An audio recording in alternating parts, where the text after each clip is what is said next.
Greetings, I'm Dave Gilmore, and this is Design Intelligence. With me in the studio today, I am honored to have Martha Thorne. Martha is an unbelievable human. She is an American architecture academic, curator, editor, author. She is the former executive director of the Pritzker Architecture Prize. She is currently the dean in the School of Architecture and Design at IE University in Madrid. She is also the former curator of architecture at the Art Institute of Chicago. Welcome to this edition of This Is Design Intelligence. Conversations with leadership voices in the built environment. It is an honor, it's a privilege to have you with us here on This Is Design Intelligence.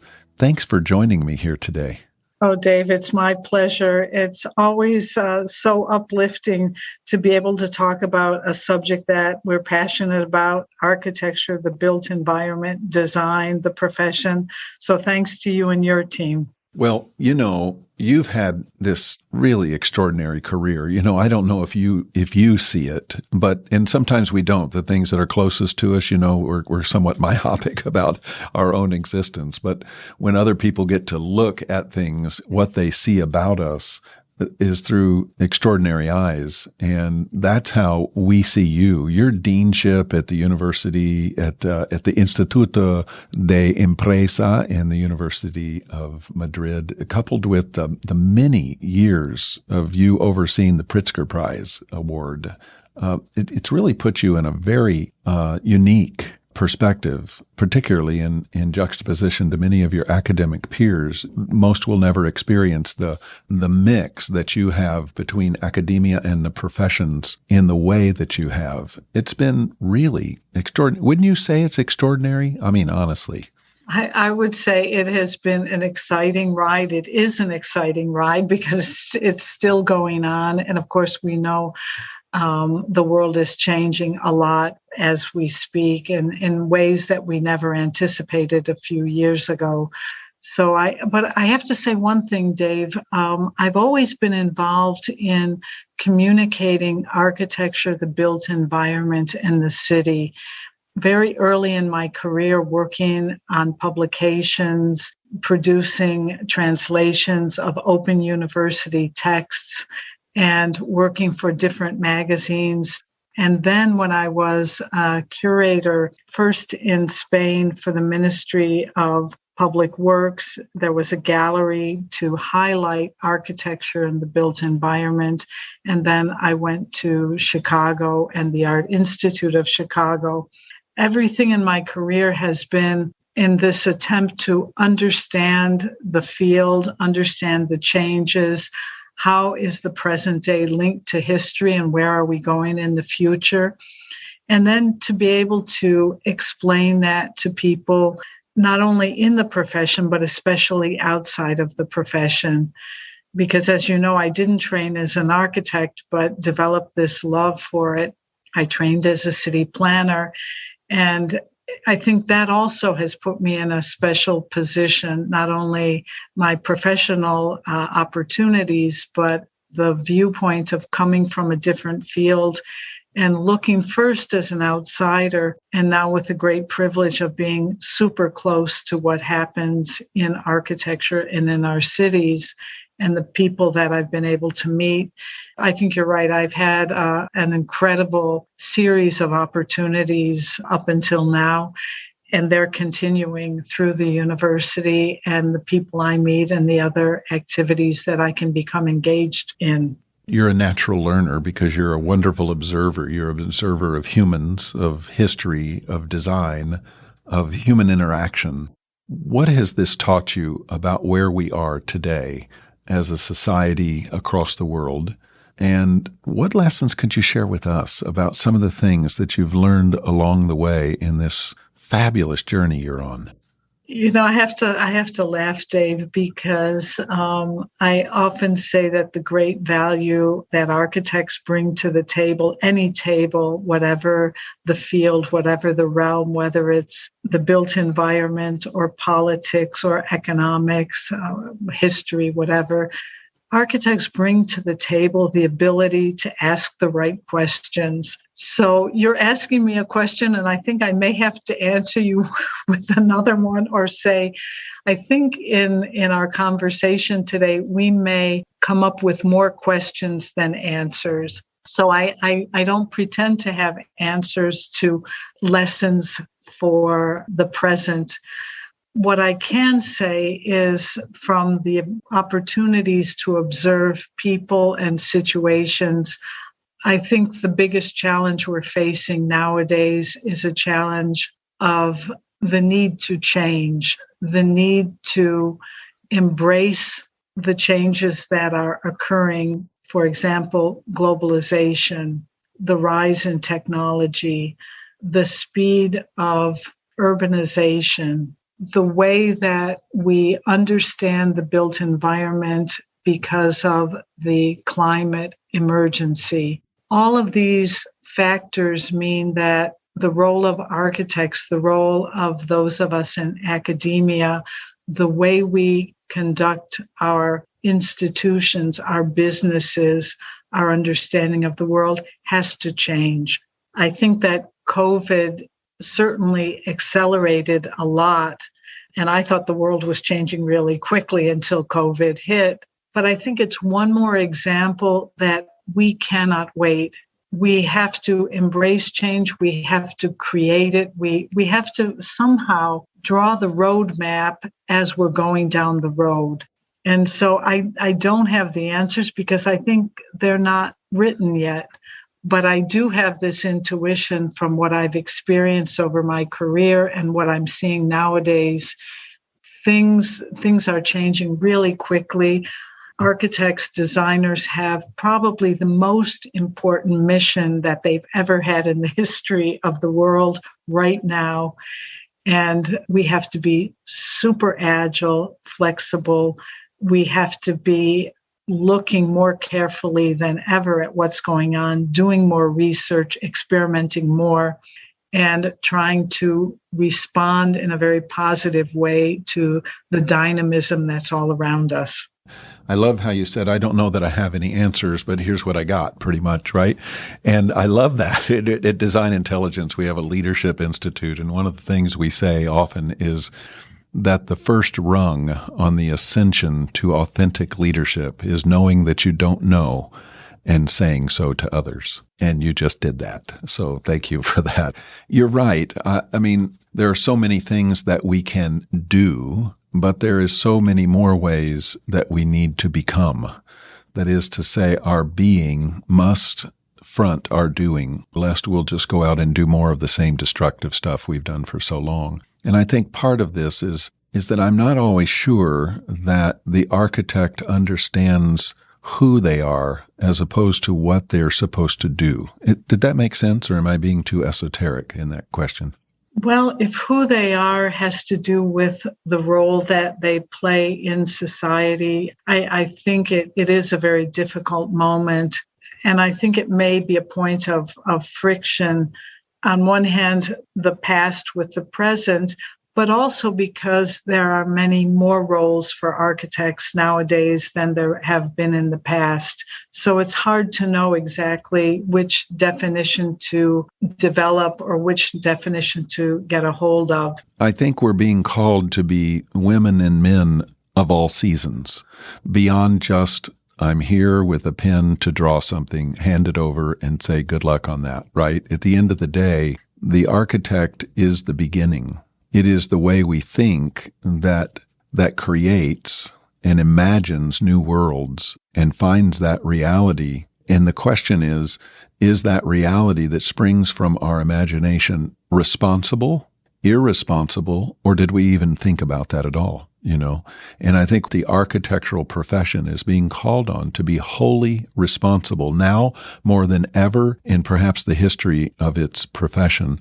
We must take on a multifaceted perspective of responsibility.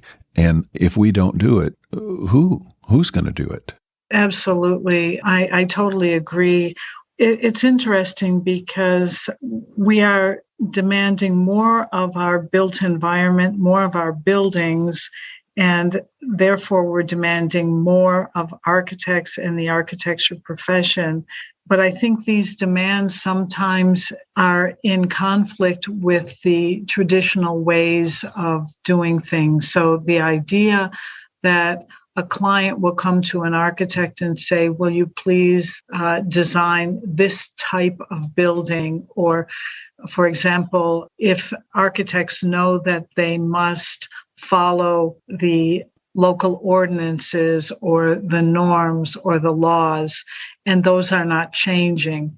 So there are many friction points in the profession that make it very difficult to be this much more responsive professional. But I do agree totally with you that no longer is it enough to see the confines of the profession as, oh, I'm a designer or an interpreter of the needs of a client and giving a product. It's interesting because I always like to go back and look at a book called On Architecture by Spiro Kostoff.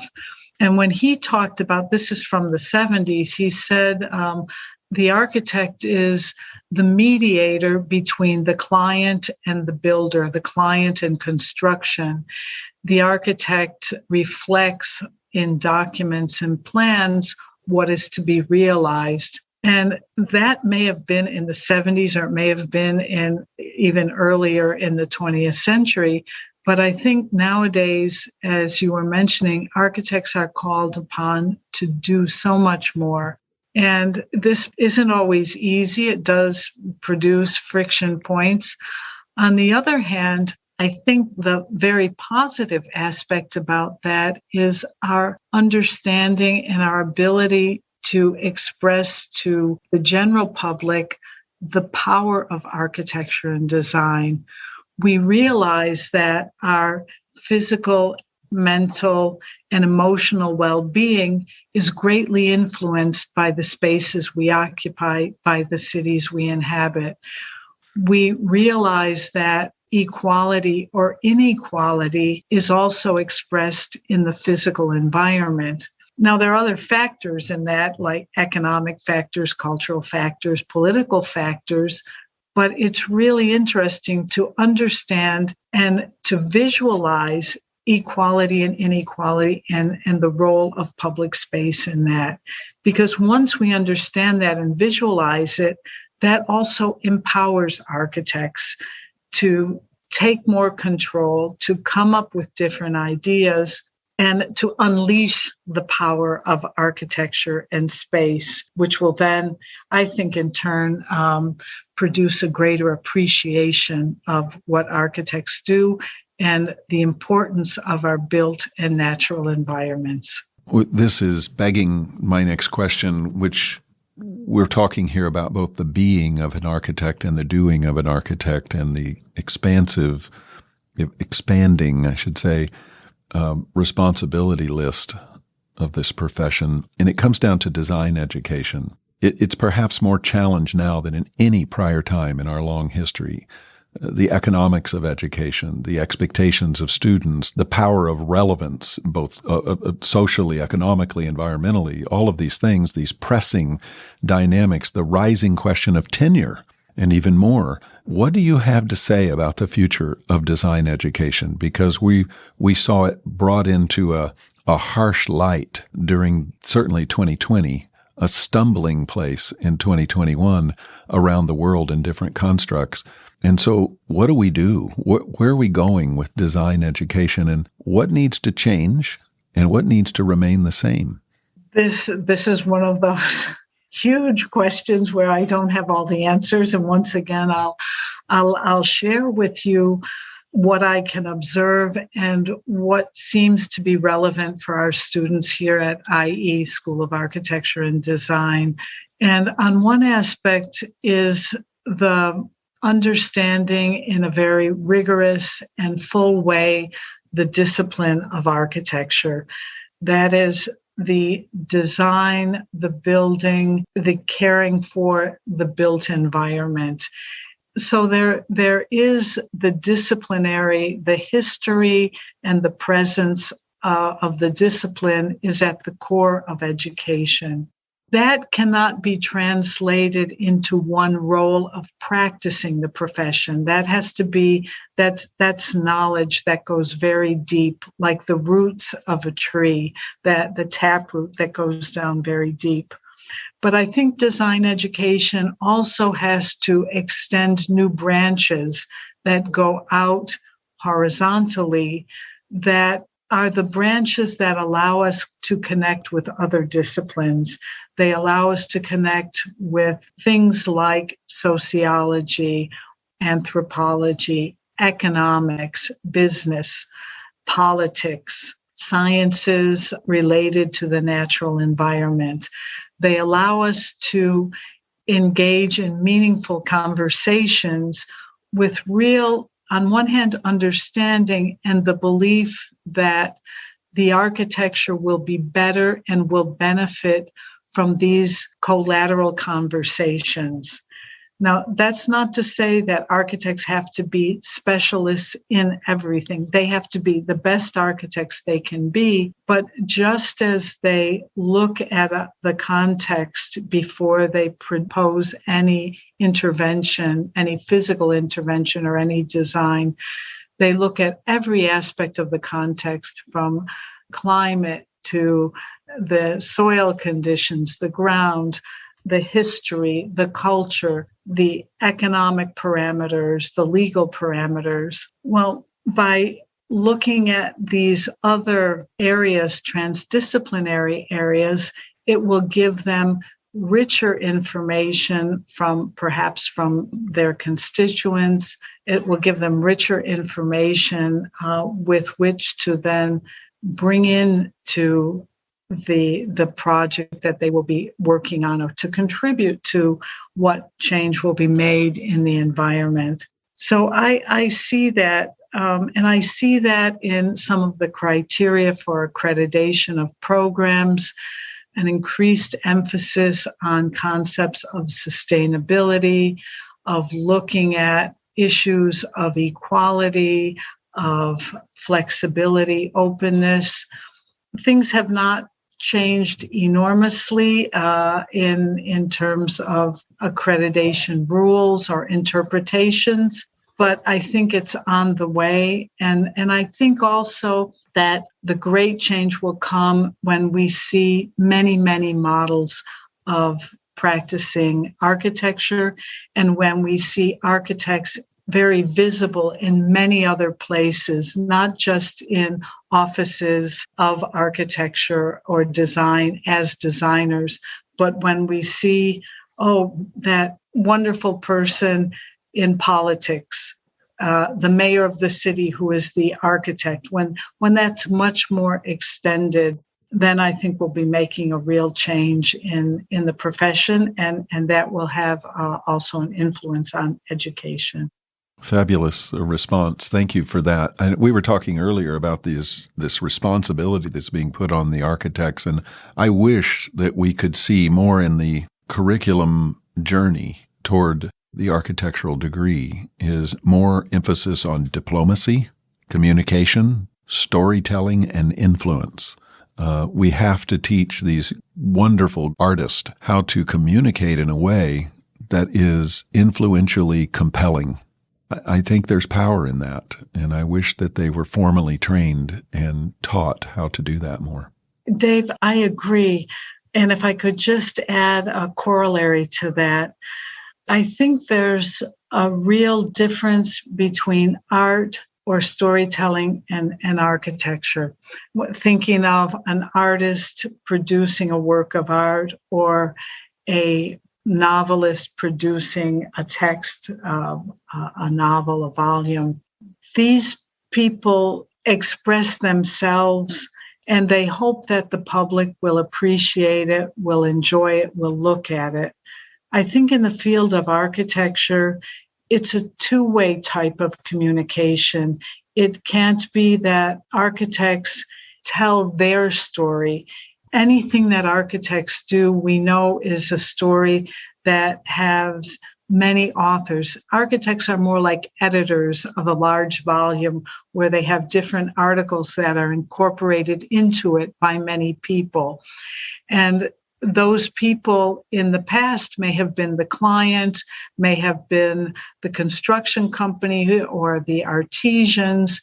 But today, those people adding articles and adding text to this wonderful volume, and therefore making it much more relevant, much more solid, much more meaningful in this two-way communication, are other people that in the past were not considered. And that would be the possible clients, the residents, perhaps future residents or users of space, and then stewards of the natural environment, people involved in climate change and how we get beyond just doing better, more efficiently, but to becoming much more responsible and regenerative in our architecture and in our spaces. So architecture and storytelling is probably a little bit more of a two-way street, but I totally agree. Those skills and how do we communicate and how do we incorporate ideas from others into projects is so important. And it's so important to be taught and practiced and experimented and used in education. Because in the end, that will make education better in and of itself, not just in terms of producing better architects, but it will make our education even better. Even better. I love that. So the punctuation on here, what I hear you say in that corollary is, let's not be stuck in a monologue. Let's invite a dialogue. And the dialogue is what will raise the bar, the richness of the experience for everyone. Absolutely. Yeah, extraordinary. We could talk for a long time, more questions to ask you. And what I'd like to do is see, could I get you to come back and do a second round with me sometime? Oh, Dave, I would love that. I also feel we have so much to talk about. We haven't even touched on prizes yet, but there are so many things. And as you can tell, I am passionate about the built environment. I'm passionate about the people who are involved in it, whatever way that may be, from critics to designers to sustainability experts to faculty members to folks like you who give voice to others and who are asking the hard questions. So absolutely, whenever you want, Dave, please count on me. Fantastic. Martha, it's been wonderful having you, and I'm looking forward to our next conversation. Thank you for joining us for this edition of This is Design Intelligence. The producer is Laura Spells. The sound engineer is Jared Knabel. This has been a DI Media Group production.